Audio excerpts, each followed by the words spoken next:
வந்திருக்கிற அனைவருக்கும் மாலை வணக்கம். முக்கியமாக press, social media, television channels, என்னோட டார்லிங் குஷ்பு, என்னோட இன்னொரு டார்லிங் விஜய் ஆண்டனி, சுந்தர் சார், எல்லோருக்கும் வணக்கம்.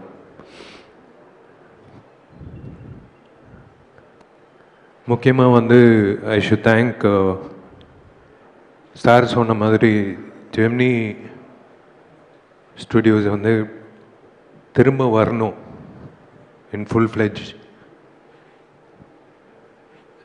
ஏன்னா we are lacking production houses, to be very frank.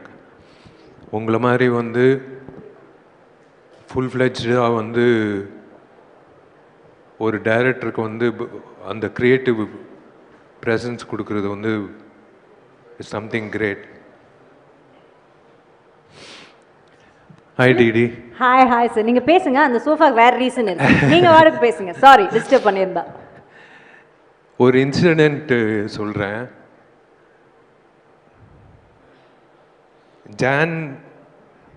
ஜான்வரியில் இந்த வருஷம் பெஸ்ட் ஆக்டர் அவார்டு கிடைக்குதோ இல்லையோ, எனக்கு பெஸ்ட்டு சிங்கர் அவார்டு கிடைக்கும்னு நினைக்கிறேன். Thanks to Vijay Antony. ஏன்னா ஒரு காமெடி நடந்தது. இவங்க ரெண்டு பேர் சுந்தர் சாரும் விஜய் ஆண்டனி உள்ளே பேசிகிட்டு இருந்தாங்க. ஜி, இந்த பாட்டு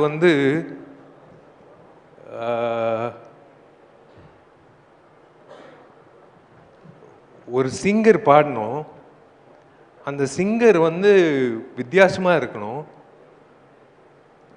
ஆனால் இனிமேல் பாடவே கூடாது வாழ்க்கையில் அப்படின்னு சொல்லும் போது நான் டோர் ஓப்பன் பண்ணி பாருறேன், இவர் தான் பாடுறாரு அப்படின்னு சொன்னாங்க.